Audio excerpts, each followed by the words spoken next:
Welcome to Blue Plate Research, where we are sharing USU research insights on health and well-being. I'm Lisa Perot, the Vice President for Research at Utah State University. Thank you for taking valuable time out of your day to be here with us. We hope that this series helps to contribute to a healthier and happier Utah. It's a pleasure today to convene with city, state, community, and education leaders and stakeholders who share similar interests in the challenging issues we face with Utah's health and well-being. Today's research presentation is going to be about impulsive decision-making. Each of you had the opportunity to share questions that you had regarding impulsivity, and you wanted to know how it applied to various different human and life situations. You had questions about significant societal and public health challenges. Those questions included subjects such as addiction and substance abuse, homelessness, depression, obesity, and smoking. Many of you had questions about impulsivity among specific groups of people, such as preschoolers, adolescents, psychiatric populations, people with autism, employees and volunteers. And some of you just wanted to know how to better manage your money, deal with clutter, or just wake up on time. We hope today's presentation will help answer some of your questions. But before we get started, I'd like to welcome a few of our special guests. First, we have 4 members of the Utah House of Representatives, actually 3 current, 1 former, and so I'd like to recognize Representative Sandra Hollins, who's with us, right over here. Representative Karen Kwan, who's sitting right next to her, same table. I believe Representative Angela Romero will be joining us. She is, just walked in the back of the room. Wonderful. And also former Senator Steve Urquhart, who's sitting right here. We'd also like to welcome Bountiful City Mayor Kendall Harris, if she's arrived. Yes, there she is. Thank you. And most of all, we also want to thank our friends from our sponsor, Regents Blue Cross Blue Shield of Utah. Representatives of Regents today that are with us include Audrey Gladsby, their Strategic Communications Manager, Donna Milovitz, Executive Medical Director, Eric Hales, Vice President, and Miguel Rivera, Director of Community and Business Relations. And with that, I'd like to invite Miguel to the podium to make a few remarks.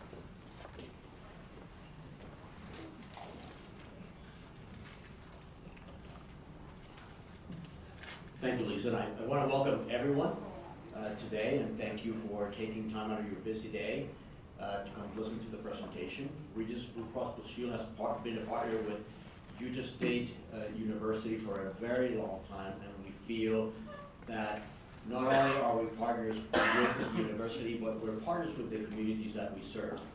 And part of that partnership is providing education. So this talk on impulsivity really follows what we have been seeing as a trend dealing with behavioral issues, particularly post-pandemic. And we want to urge everyone to share the insights that you'll gain today by listening to Dr. Madden on impulsivity.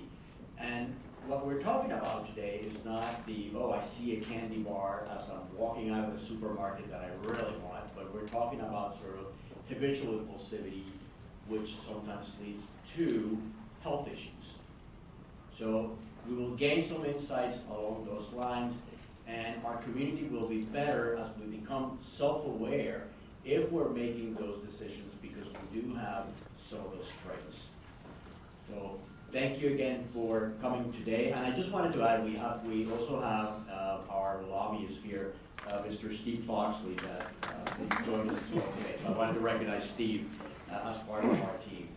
And hopefully we'll get a chance to chat post-briefing. Thank you. Please.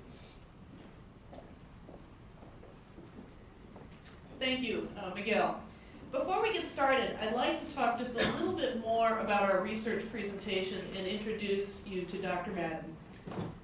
Dr. Madden is one of our most celebrated research faculty members at Utah State University, and he is a premier scholar in his field. Greg's research examines decision-making, specifically impulsivity and delayed gratification. These research lines in his research group have been supported by over $4.5 million in grants from the National Institute on Drug Abuse, the National Institute on Child Health and Development, and the U.S. Department of Agriculture. He and his colleagues published the first ever study demonstrating that heroin-dependent individuals discounted the value of delayed outcomes far more steeply than control participants. This study is noteworthy. It's the second most cited paper ever published in an important journal titled Experimental and Clinical Psychopharmacology.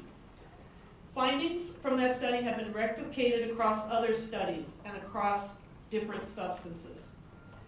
Dr. Madden has been recognized as Utah State University's premier researcher. That was in 2020 when he was the recipient of the D. Wynn Thorne Career Research Award. Again, Utah State University's highest research honor. I want to talk just a little bit more about research at Utah State. At Utah State, we have both basic and applied researchers, and the world needs both. The findings of Dr. Madden's research are providing the basic understanding and models that are needed nationwide and worldwide to develop programs and interventions to address impulse decision-making. Something I'd like you to take note of in this presentation. When we work on one of these presentations and prepare it with the speaker, we usually encourage them to take out the scientific citations that we as researchers typically want to have listed.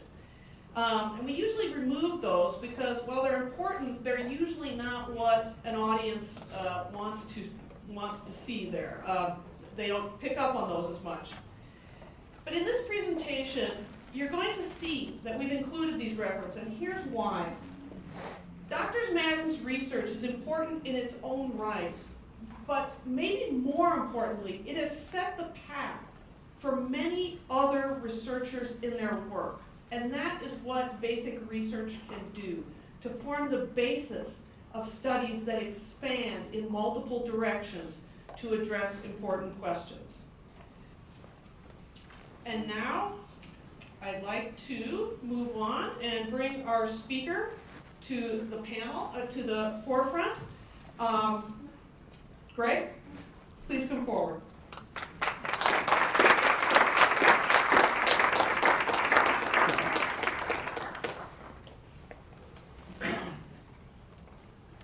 All right, let me turn this, is this one on?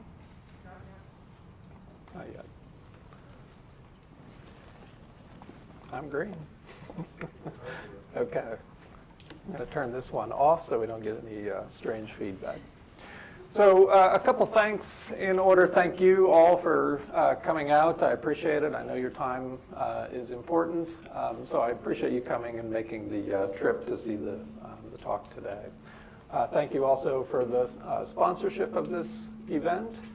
And thank you to Lisa Burrow's office, all the work that they did to help me to prepare for this talk. So I'm going to talk about impulsive decision-making, some of the poor decisions associated with it, and eventually get around to what is it that we can do about impulsive decision-making. So I'll begin by defining my term of impulsivity. There's a number of different types of impulsivity. I focus on one particular type of impulsivity, and that's the kind of impulsivity that is associated with delays. So when it is that your flight is delayed, we all get very angry about that. You're still going to get what you want. You're going to get to your destination, but you're going to be delayed, and we don't like delays. Oftentimes we see stimuli in our environment that signal that a delay is about to happen. And so when you come up to an intersection and you see that the yellow light is illuminated, you know that that means a delay is about to happen. The red light is about to happen. I will have to wait at this intersection. I will not get what I want immediately. And so we make sometimes an impulsive decision, which is to smash the accelerator and go through what ends up being a red light, which is a dangerous behavior. Now, oftentimes we, because of our hatred of delays, we will sacrifice getting more, a better outcome, in order to get an outcome that is not as good right now. And the classic example of this is Walter Mischel's research, oftentimes referred to as the marshmallow test. And in these experiments, the children were brought into a room alone. The experimenter said, you'll notice that there is a marshmallow on the table here, and you can eat that whenever you want. But if you can wait until I come back, I will give you 2 marshmallows. And so the child was given a choice between, do you want more, which is 2 marshmallows later on when the experimenter comes back, or do you want the 1 marshmallow now? And there was a lot of individual differences in how long the children were willing to wait in order to get the 2 marshmallows. Some children ate it immediately, others were able to wait the entire duration. And Mischel reported that this was predictive of some important life outcomes. Now, it's not just children that will sacrifice more to get it now. Adults will do this too. So there's a company called the J.G. Wentworth Company, and what they do is they will give you money right now on your annuity. So you have an annuity, you are guaranteed this money in the long term, a lot of money, long term, but you want it now. And so in order to get it now, you're going to have less money as a result. So you will take less to have it now, and you will sacrifice the more money that you could have later if you take J.G. Wentworth up on their offer. Now, sometimes we go to the In-N-Out Burger with my family, and they regard an In-N-Out Burger as a really high-quality hamburger. But you see the line at the In-N-Out Burger, and this happens to us on more than one occasion. We pull up, we see the line, we're like, oh my goodness. And so we're willing to sacrifice what we regarded as a better hamburger to go right next door because McDonald's has a shorter line over there. And so we sacrifice a better outcome in the opinion of my family in order to get it now. So these are several everyday examples of this. So let's talk more generally about what's common across all of these different choice situations. And what's common about it is here I am at the decision point. I have to choose what it is that I want. And the 2 choices are I can have a small reward right now or sooner, a smaller, sooner reward, which I'll call an SSR. Or I can have larger, later outcomes. That's the choice. Now, in the marshmallow test, it was 1 marshmallow right now. It's smaller, it's sooner. Or I can wait for the larger outcome later on.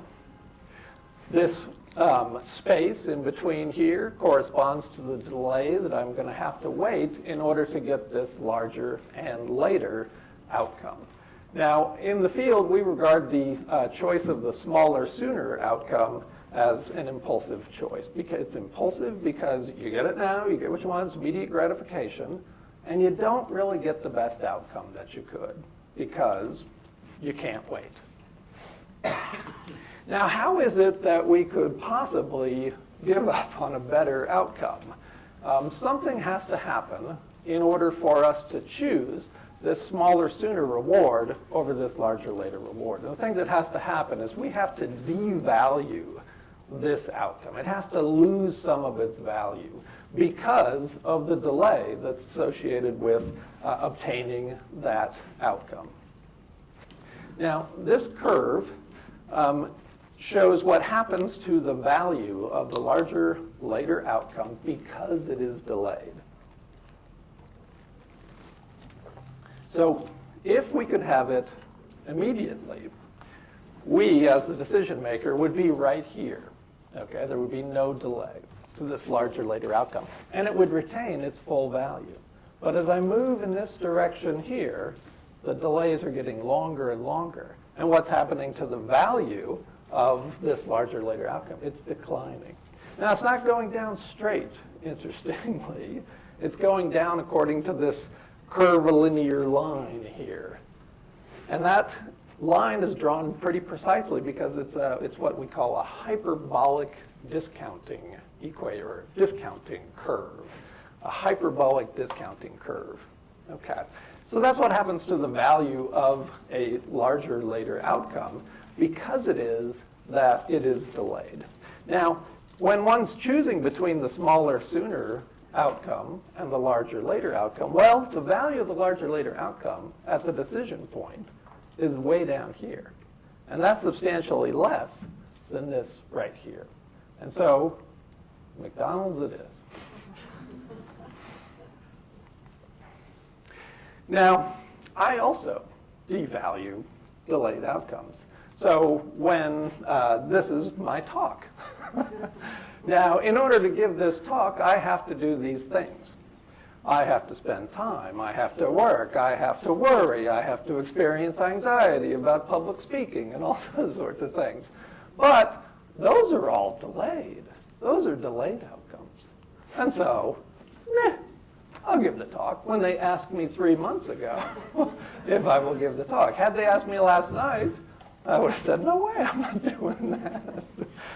The negative value of all of this stuff that I don't want, it's impinging upon my decision making very little at that moment 3 months ago.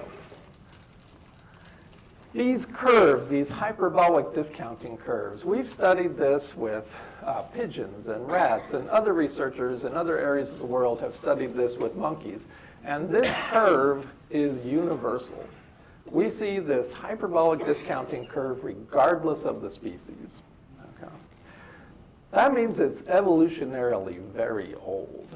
This is a very common way that we devalue events that are going to happen in the future. Evolutionarily very old. It's conserved across all these different species. Now, you take this very old evolutionary way of devaluing future consequences, and you put that in a modern environment, an environment in which it did not evolve to exist, and you end up with some poor decision making. So, for example, some of the choices that individuals might make are the choice to use heroin, which produces an immediate outcome. Let's face it, if you take heroin, it produces an immediate, very euphoric outcome. Now, it's small relative to the delayed consequences of using heroin. So one of those consequences could be that you're using a dirty needle and you get HIV/AIDS. Other consequences are positive consequences. If you stopped using heroin, you could have a better life. But those outcomes are very delayed. Those are not immediately available. And so all those outcomes, all of those delayed outcomes, they are discounted in value such that they are less than the benefit or the value of an immediate opportunity to take heroin and experience that high.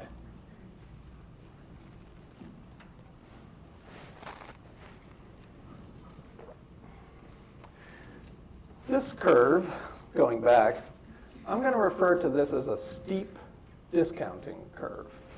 It steeply declines all the way down to here, okay, and it flattens out. This one I'm going to refer to as a shallow discounting curve. It's the same equation, it's just, or the same shape, the hyperbola, it's just that it doesn't go down as far, okay? So for this individual is not devaluing these delayed consequences nearly as much as this first curve, substantial reduction in the value.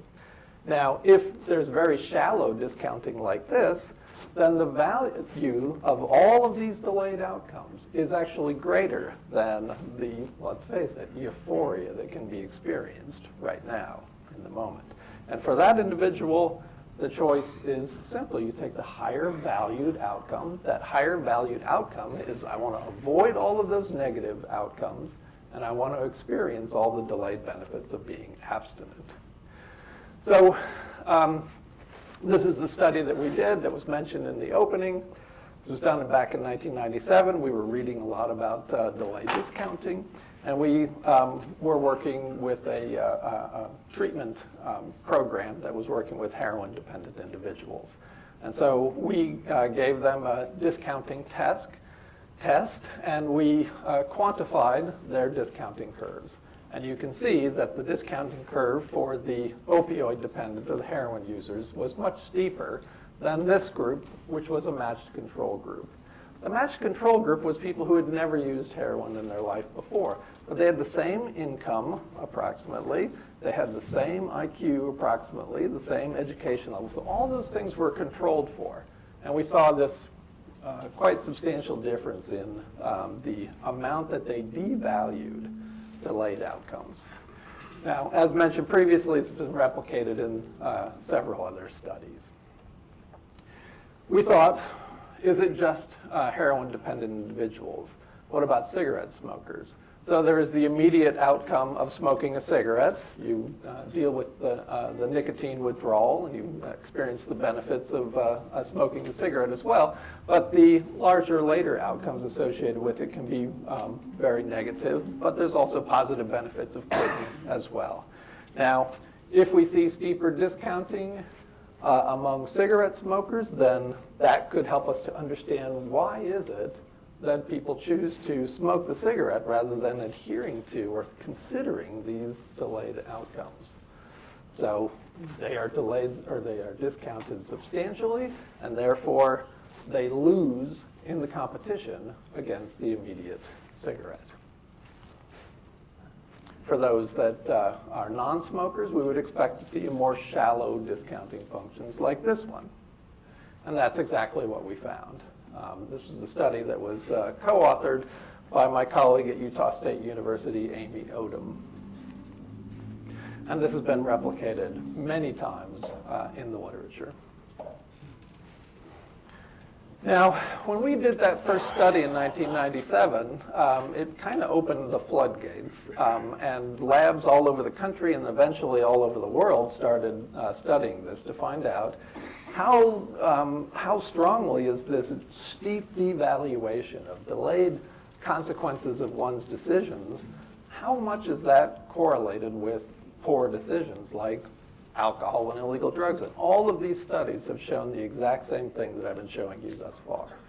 Likewise, other labs started looking at cocaine use and methamphetamine abuse and other illicit drugs like that, and they found the same outcome.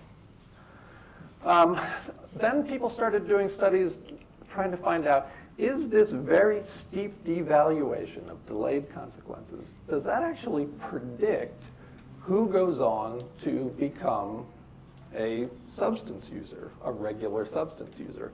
And so in longitudinal studies where they quantify those discounting curves and then they track them over time, you find that in adolescents, those who are very steep discounters of delayed consequences, they take up cigarette smoking, alcohol use at an earlier age than others, and they consume more.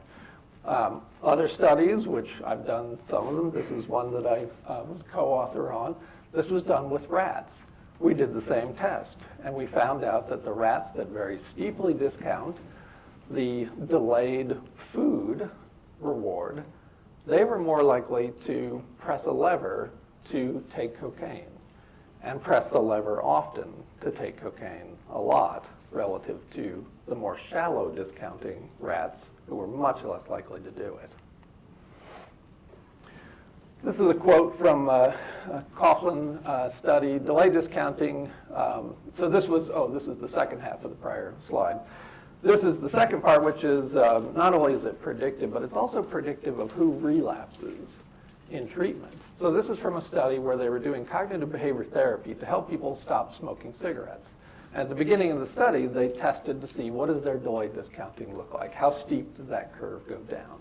And the steepness of the curve emerges as the single best predictor of who succeeds in this cognitive behavior therapy for stopping cigarette smoking, better than any other measures that they took at baseline to predict who would succeed and who would fail.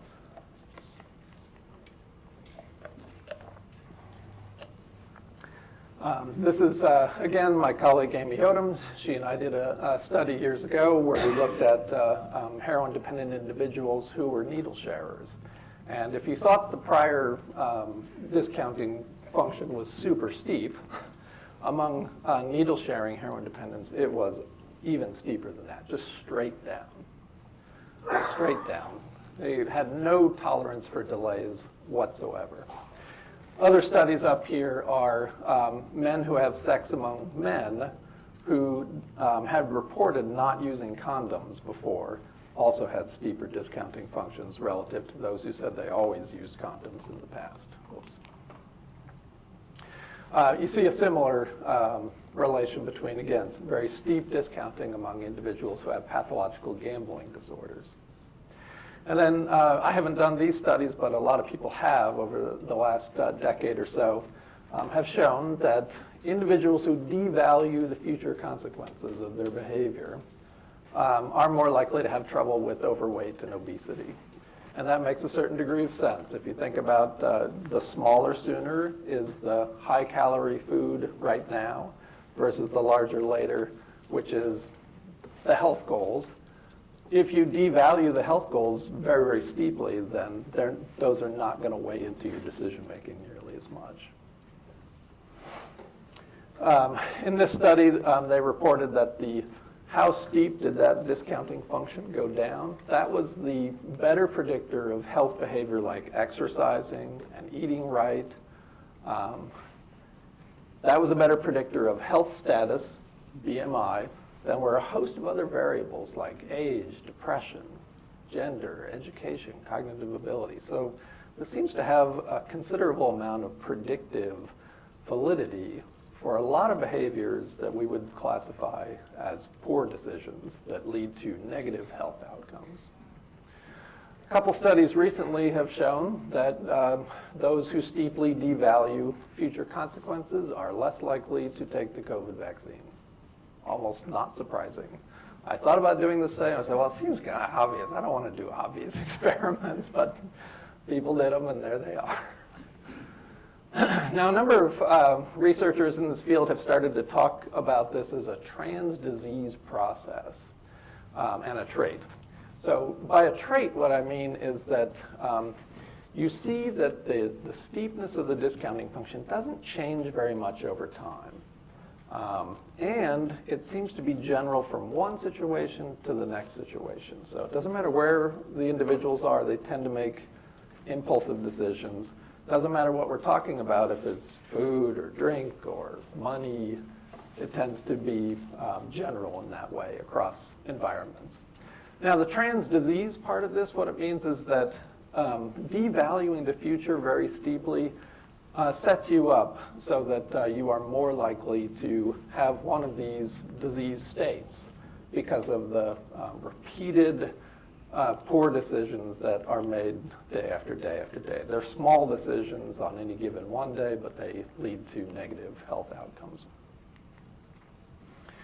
This quick graph here, this is just a graph that shows a timeline and the number of studies that are published in this area of delayed discounting. So back in 1997, when we published that first study with heroin dependent, there was nothing being done. Now, this is not a cumulative graph. This is the number of studies published every year. So we're now at about 275 studies published every year in this area. So my reading list is really long.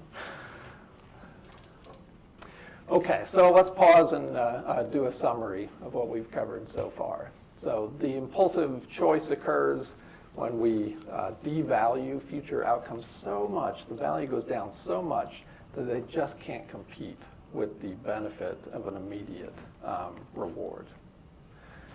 For example, that drink, that next drink, it has a little bit of benefit but it's going to lead to, if we do this day after day, it's going to lead to negative health outcomes, which are discounted substantially. If that happens, then more drinking will occur. Steep discounting is robustly correlated with these health impacting decisions.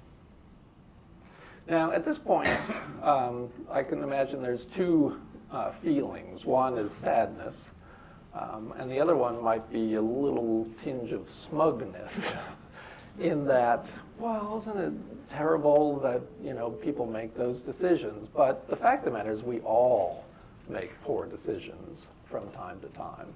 And I'll use myself as an example. We all make these weird, irrational decisions that really, it's almost impossible to imagine that anything could predict the dumb decisions that we make. Okay, so here I'm using myself as an example. This is what my ideal health would be. I'm not there, let me tell you. Okay, so that's what I want. Now, me, as the decision maker, if I was here and somebody said, I can give you that health and all you have to do is swallow the blue pill, I would take it. Or, you need to drop and give me 20, and you're going to be like that. I would do it in an instant, okay? Because there's no delay. Everybody wants the outcome now, and we would all do it, absolutely. But that's not the world in which we live in. There is a delay. I can't have those things now. And so I devalue the health outcomes. They don't control my decision making as much as I would like those outcomes to control my decision making. And you know when they don't control my decision making? Right there. So every night, there we go, we've got ice cream in the freezer. So I'm devaluing the health outcomes, so, it's down here. The value of an immediate ice cream is here, and so what wins? Ice cream is going to win. And then I will never get that. I love ice cream. Okay. Now, if we're rational decision makers from an economic perspective, it doesn't matter where we are in time, we should always love ice cream, okay? And you just give up on the health goals, and you live like happier life. I'm done with all of that. I'm just going to eat ice cream. But for me anyways, and I suspect for an awful lot of you also, you don't give up on the health outcomes, and you feel like you have two minds almost. You're conflicted all of the time. You've got this one mind that really loves ice cream, and then you got this other mind that really wants to be buff. The ice cream loving mind, well, that mind exists about 8 o'clock at night when it's time for a snack, and ice cream is offered. Okay, and there you go. We've seen this before. The value, the health goals is discounted so much that it just doesn't even come into your consciousness. But this does, because it has a higher value when you choose the ice cream, or I choose the ice cream. Okay, now the other mind that really wants to be buff, that mind exists at pretty much all other times of the day, other than when ice cream is right in front of you. Okay, in fact, right after you get done with the ice cream, like, I wish I wouldn't have done that. Because you're never going to get the delayed health outcome. So how could that possibly be? Well, it turns out that this is actually predicted from the shape of these hyperbolic discounting functions. All right, so the ice cream is more valuable when it's immediately available. But at all other times when ice cream is not immediately available, that's when you want the delayed health outcomes. Well, that's when, because ice cream is not immediately available, it's discounted in value. No ice cream now? Well, ice cream, I will never have a problem with that for the rest of my life. But then, when ice cream is in your face, suddenly you've got a problem with it again.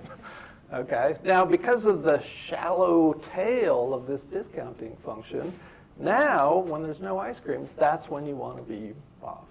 These two minds exist because, is the hypothesis, because of the shape of these discounting functions, which are evolutionarily old shapes of our discounting functions. We live with these two minds, and we have a lot of self-loathing because of it. Paul wrote about this in his letter to the Romans. He said, "I do not understand what I do, for what I want to do, I do not do. But what I hate, I do."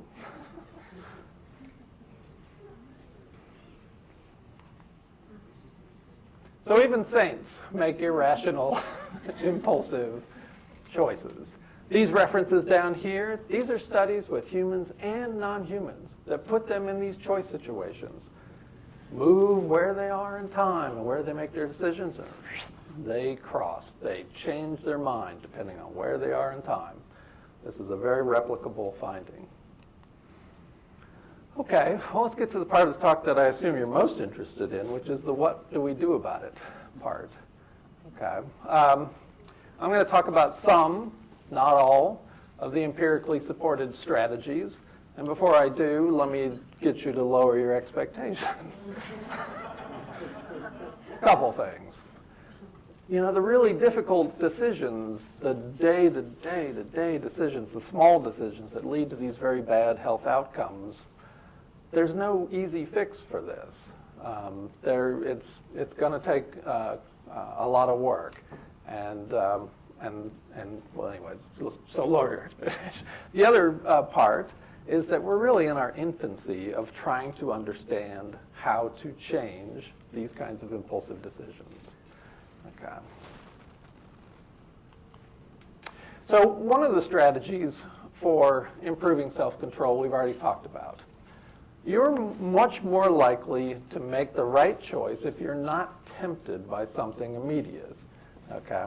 So make your decisions here when it is that you're not tempted by an immediate, smaller, sooner reward. Now, a group like Weight Watchers, they'll give you a strategy like, when you go to the grocery store, make sure you're not hungry. Because if you're hungry, you're going to have an immediate food, and you're likely to make the wrong choice. You're probably going to go in there and buy a bunch of high-calorie, high-fat foods. So instead, go when you're not hungry, because you're not going to eat immediately afterwards. You'll make the right choice if you're not hungry. Now, the hard part about this is general technique is called a commitment technique. You make your choice here, and you stick with it. Okay, that's the hard part, sticking with it. Okay, how do you stick with it? Well, there's a number of strategies. I'll talk about two of them. This is one that I use in my day-to-day living so that I can avoid ice cream. There are two places in my house where I watch Netflix or read a book at 8 o'clock. In both of those places, I have small dishes that have a top on them, but they are so easy to remove. You don't have to open anything. It's a super low-cost thing. I open it up, and I take a bite, and that's my snack. It's a very healthy snack in both locations. Okay? So I'm committing to eating the healthy snack. In order to go get the ice cream, I have to pause Netflix or set my book down and walk to the freezer.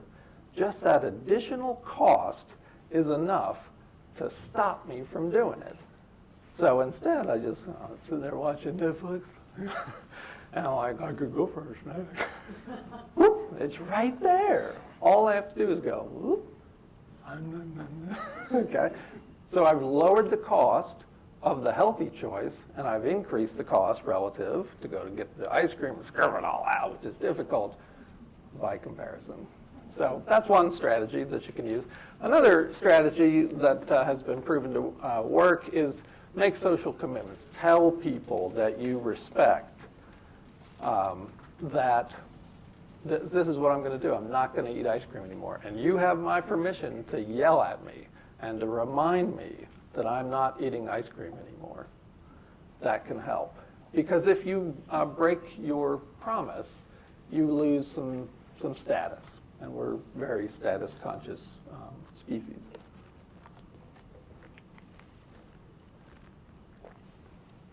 Another general strategy to improve self-control or not making impulsive choices is to work on your delay tolerance. There's a number of different techniques that we can do for this. One of them is mindfulness techniques. So when it is that you are forced to experience a delay, this is an opportunity to practice a mindfulness technique. It takes a little training to do mindfulness, but one of the times that I do this is when I get stuck at a red light. So when I get stuck at a red light, I'm not mad because I take this opportunity to, once I've stopped the car, I'm safe, then I will just kind of stop. Okay, I'm going to bring my mind to the present. What's the state of my body? I'm going to stop thinking about the future. I'm going to stop thinking about the past. I'm just going to focus on just right now, and it's very calming. Okay. And so now it's like when I see a yellow light, I actually tend to stop because it's like, I like that calming moment. So that's one thing that you can do. If you find yourself forced into a delay situation, is use this as an opportunity for mindfulness. These references, these are some of the studies that have used this mindfulness technique, and it seems to work. Another thing to do is with children. If you have children, then this is something that you can do is be strategic. You don't have to plan out everything. Just be strategic and look for opportunities where your child could have the opportunity to wait in order to get what they want. And start with something super simple. So with a very young child, you would say, if you can wait for 3 seconds, and don't do it in a sarcastic way, you can just wait for 3 seconds, you can get it. If you wait for 3 seconds, then I'll give you exactly what you want. Are you ready? Let's wait together. 1, 2, 3. Very good. And give them what they want. Okay, now you gradually increase the delays over time. So we're training the children to tolerate delays. We're teaching them to be calm. We're teaching them that you do actually get what you want if you wait. We tried this with rats, and it works. This is one of the 7 studies that we've published where we do this technique with rats. So one group of rats, shown by these yellow data here, what they did was they were exposed to delays. If they wanted some food, they would press a lever, and then they would wait. They would have to wait to get their food. And they did that for several months. This other group, I like to call it the bad parenting group, when they wanted a piece of food, they pressed a lever and we gave it to them immediately. Okay. And then we tested them, and in this in the graph here, what we're looking at, this is the number of times that the rats chose, I will take 3 food pellets after these delays. So 15-second delay, 30-second delay, that's a long delay for a rat, okay?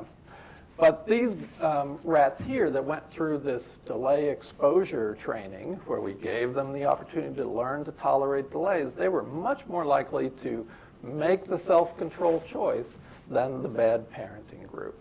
When we tested these rats 4 months later, we saw the same difference. So it produces a large effect and a lasting effect. Again, we published 7 studies on this. Now, this is fine if you're a parent, because you're going to work with this child for 13, 14, 15 years, okay? But it takes a long time. So a couple months of training for a rat, that's a lot of a rat's life. And so we, pre-pandemic, we tried to do something like this in a preschool. And what we found was it took a long time. And so it wasn't really a practical application. I'm glad that we did the study, and actually it produced good effects for the kids that we worked with. They showed much better self-control, but it was just not practical.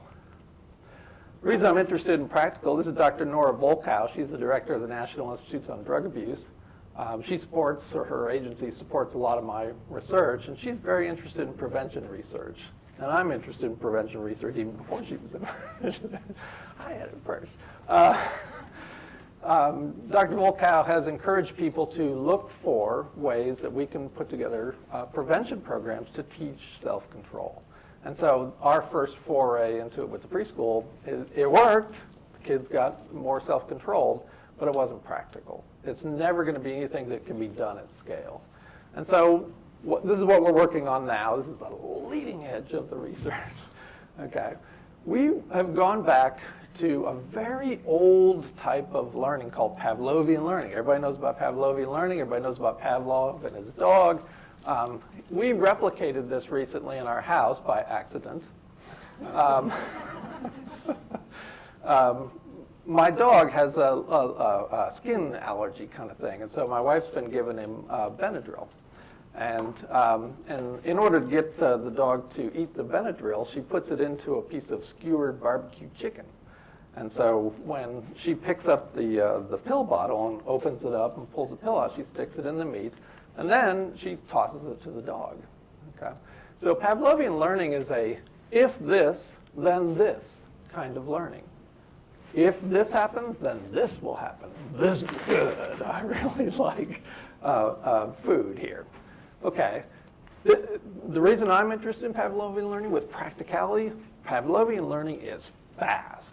It took our dog 2 trials, 2 administrations of the Benadryl, and he got it.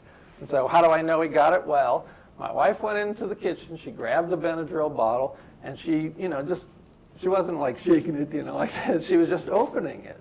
And my dog, who's in my study with me, he heard that just as I did. He jumped up and he ran in there as fast as he could because he knew what was coming. If this, then food's coming.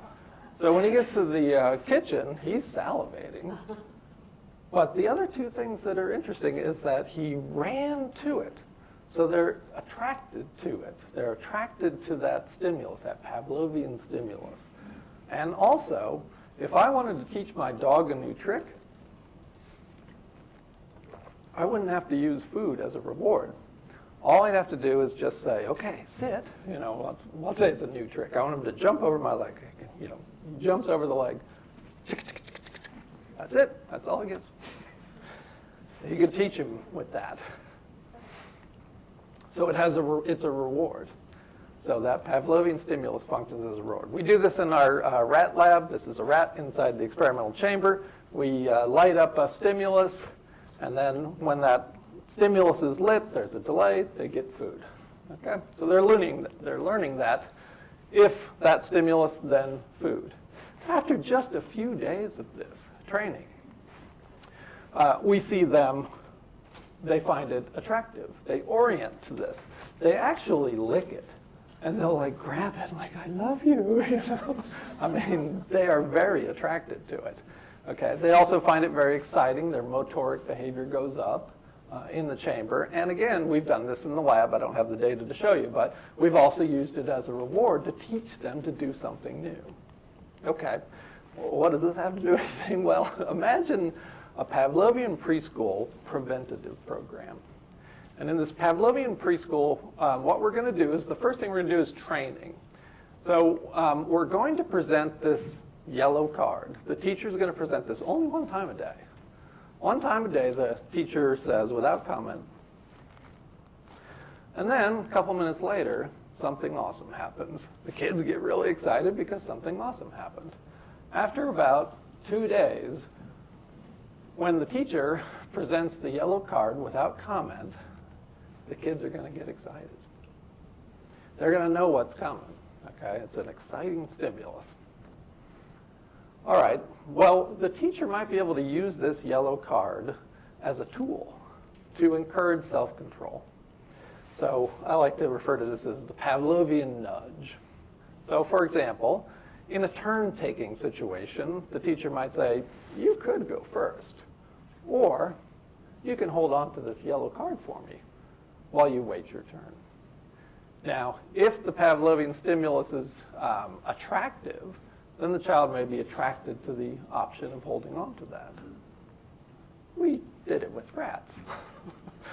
We used that Pavlovian stimulus to see if we could attract them to the choice of having 3 food pellets after a delay instead of having one food pellet more immediately.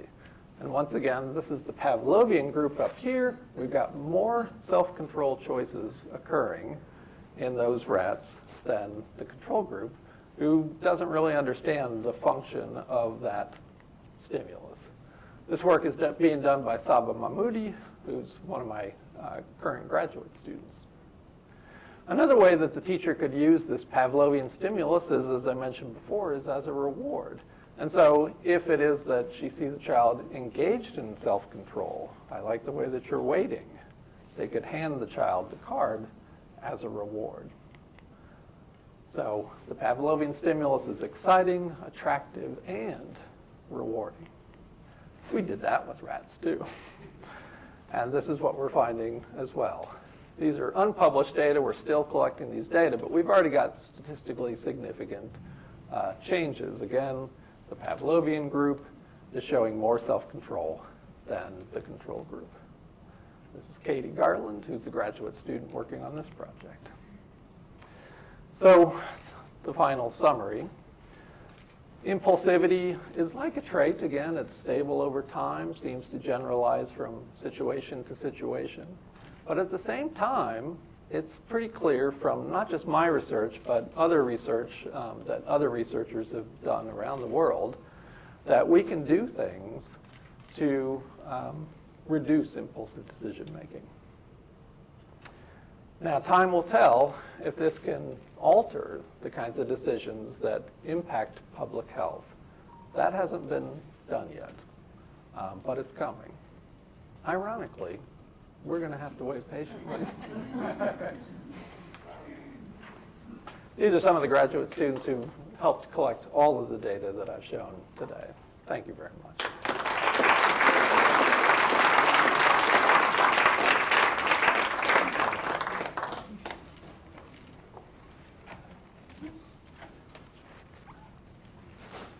Now, this is where we'd like to hear from all of you.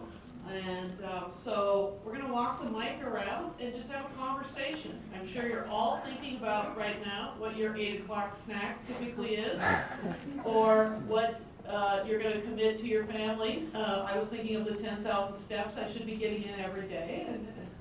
So we're open for questions, and maybe I'll throw one out first, Greg, just to get us started. And so what is known about the neuroscience behind all of this? Yeah.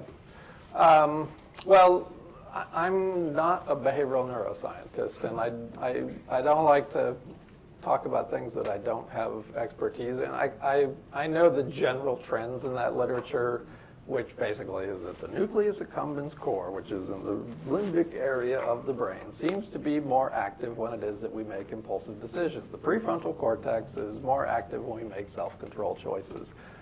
It's much more complicated than that, but you know, I focus on the learning processes, and so I don't follow that literature quite as strongly. And I'm guessing a lot of people in this room could have said what I said a moment ago, too. It's fairly well known. Yes? Hi, I'm Travis Wood, and I know just enough to be dangerous in this subject, so I'm asking actually for verification. Sure.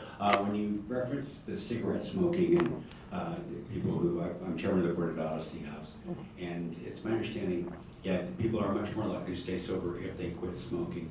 But isn't there a certain element of PTSD, particularly with war vets, where smoking is somehow there's benefits to it? Is that, or is that a wives' tale? I don't know that literature, and so I don't like to make up answers. Yeah, I just don't know that. Yeah.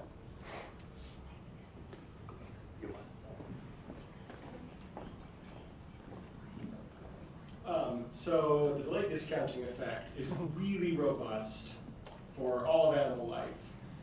Yes. Even in humans, which are purportedly sometimes rational. Yes. It's been observed once or twice. Yes. Why is whatever is behind this observed effect so dang adaptive that all animals do it? Why is this That's useful? It's a really good question. Why is it that we're all wired this way? Why is it evolutionarily old? If it's evolutionarily old, it should be adaptive. And it is adaptive, actually. In a foraging situation where you're an animal living in the wild looking for your next meal, it pays to take whatever food you can get right now, because you may not live long enough to have another opportunity. If you decide to wait for a prospect in the future, another animal can come along and take that when it does become available. So you take it now. There's some probability that it'll never occur. And so that's why it's adaptive to be impulsive in a natural foraging situation, because larger later outcomes are oftentimes never received.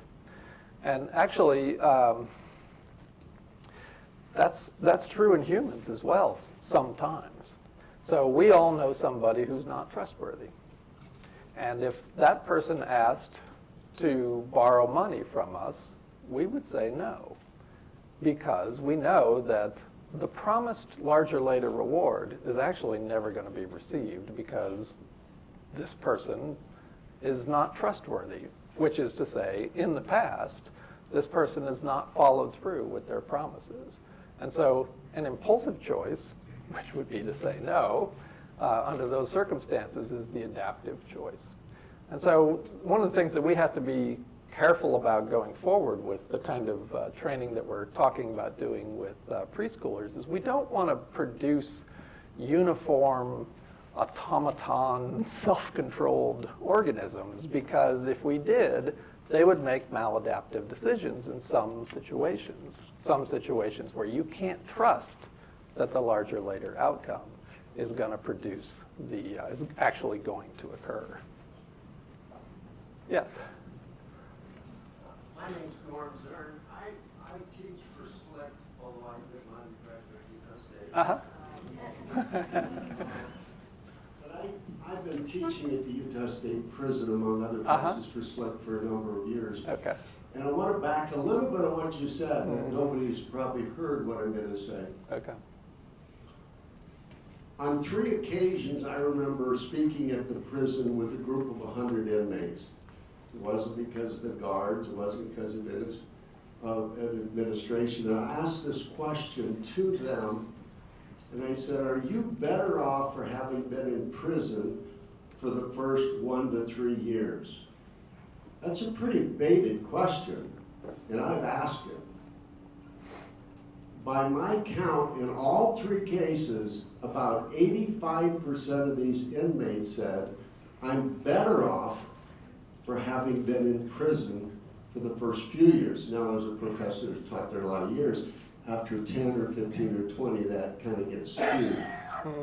So, as I think about, and I actively teach in the new prison, and there are some dysfunctional things going on, like 40% staff.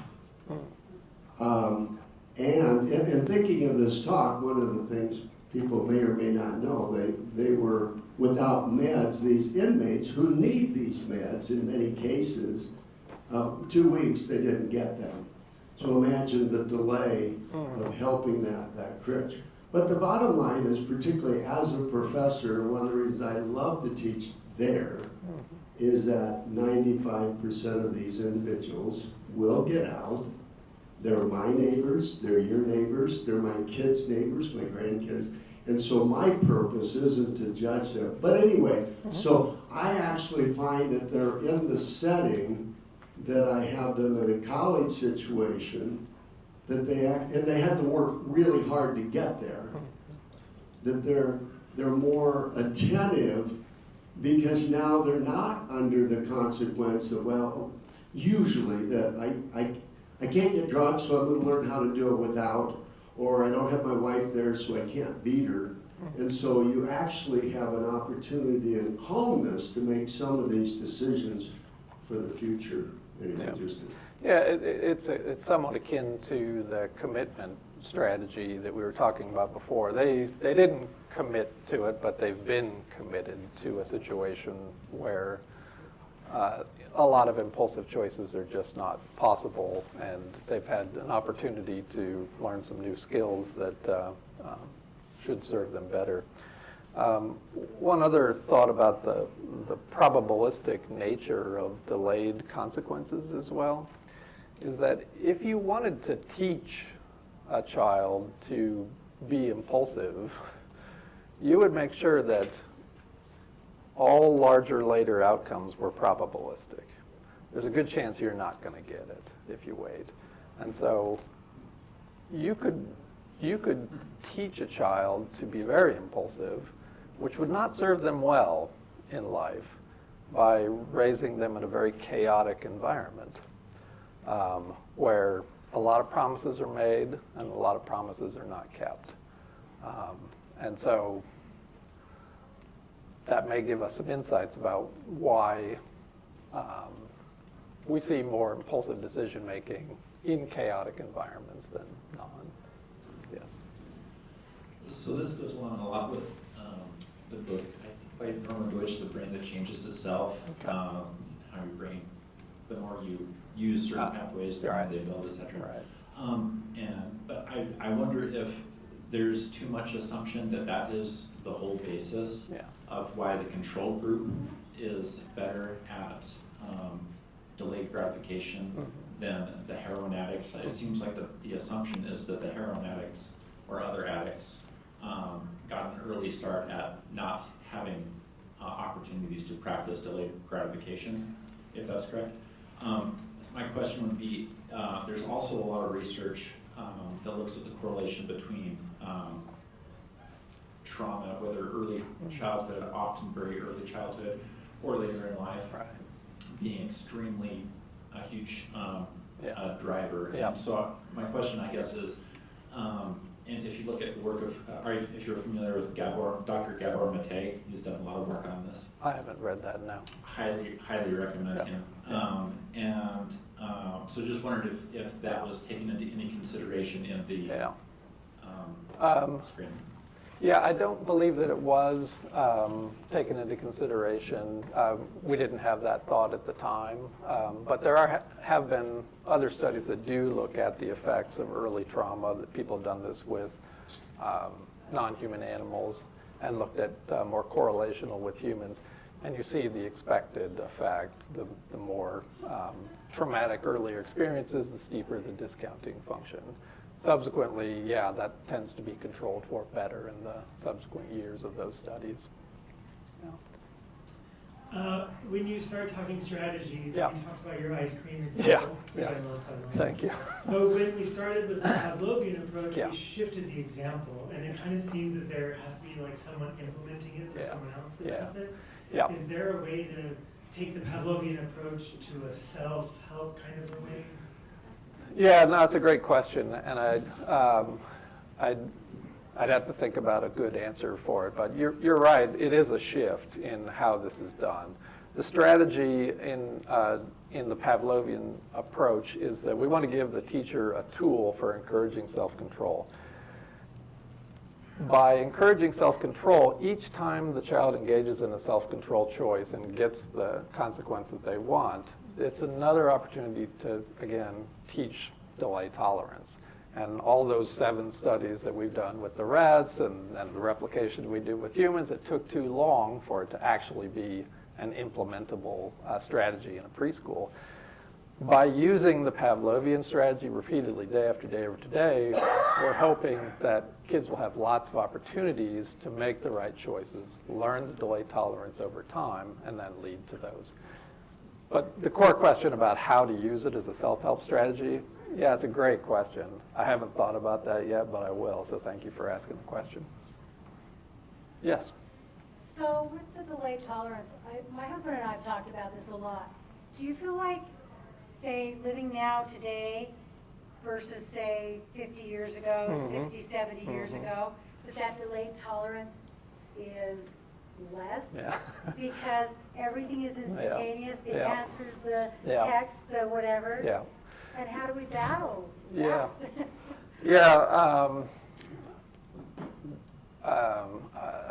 I think that, I thought that, and the only data that I have on this is my rat studies. And so you remember the bad parenting group? Yeah. I mean, that was back when. Yeah, that was in the 60s, yeah. So the hypothesis is if we are repeatedly never having to wait to get what we want because our phones give us what we want instantaneously, does that set us up to be more impulsive than the prior generation who oftentimes had to wait because the TV set had to warm up, things like that. So the only data that I have on this is there's another control group that I didn't show you the data on. So in the rat study. So the rat study where I described it as the bad parenting group where they always got what they want immediately, we had another group of rats who didn't do any of that. They just sat in their home cage and just, lived their little lives and then we tested them at the end. And so if the bad parents were worse than nothing at all, we would expect that red data path to be more impulsive. There was no difference. And we've done that 3 times now, and there's no difference. So that's the only data I have on this, and I'm not aware of any human data that is looked at that. Doesn't mean it doesn't exist, I just am not aware of those studies. Well, we all face it when we're like, do I watch the next episode? And Netflix loads it for us, you know? And I could go do Default this, but I decision could watch making. this next episode, and we don't have to wait a week. So I just, Yeah, I just, yeah, it does feel that way, doesn't it? Yeah, but I don't know the data that supports it, but it may be out there, and I'm just unaware of it. It's a great question. We've talked about it many times in the lab. Yeah. Yes. So thanks for an informative and accessible talk. I think that is a feat in and of itself. I'm wondering, with a lot of policymakers in the room, one of the things that you talked about was the way that structures are set up really set us up for success and failure. And I think that's one of the challenges in our society at a big picture level, right? How much freedom do people have to make the right or wrong choices? And I'm wondering, with all of the substance use, nutrition, and other areas of functioning that you've covered, what are 1 or 2 things that you think we know enough about to be thinking about policy in a different way? Yeah, it's a great question. Again, I love the setup for the question. I mean, we live in a liberal democracy where we value the freedom to choose. And some choices are not good choices that we make. And we do, I think as a society, it is incumbent upon us to provide guidances, aids, assistance to help people to make the right choices. Unfortunately, I mean, this research is just so much in its infancy that I can't give you a policy that I would implement right now. And that's why I ended at the end with, ironically, I think we need more basic research. I mean, if we rolled something out right now, I would worry that we would violate the do no harm policy. I want to make sure this works with rats 100% before I take anything into a preschool. I don't want to do anything that could have a negative effect in any way. So patience is what I would say. Fund basic research is what I would say. I'm actually thinking about putting together a course that would be offered at the university that would provide some guidance about some strategies for proper decision making, helpful decision making throughout the rest of your life, so that you can lead a more, thought through life that has better outcomes, greater happiness, greater contentedness, etc. I appreciated your presentation a lot.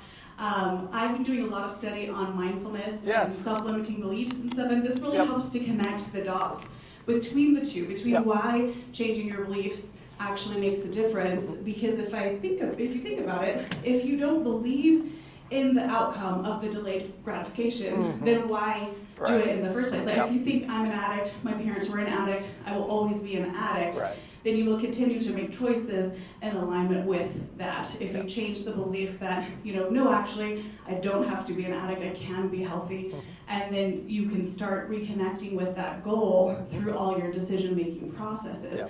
So your presentation was very helpful for that. Thank you. I like the way you framed that with the belief in yourself, because yeah, you have to believe that larger later outcome is actually going to be possible. And if you think, well, there's a 5% chance, then you're going to start something, but you're probably not going to finish it. Yeah, you'll continue to make those same choices because you don't believe that it's worth it or possible. Yeah, I mean, to achieve those outcomes, I could give a whole nother talk on habit formation. That's how we need to achieve a lot of these outcomes, is just small decisions, easy choices that become habitual, that allow us to make good choices that lead to better health outcomes. Well, I think we're going to cut off the questions now, but Dr. Madden is going to be here for some minutes afterwards, so let's all thank him, and then if you want to talk to him afterwards, please feel free to do so. So thank you so much, Greg. My pleasure. Thank you. And now I'd just like to point to a few of the things that are on your table.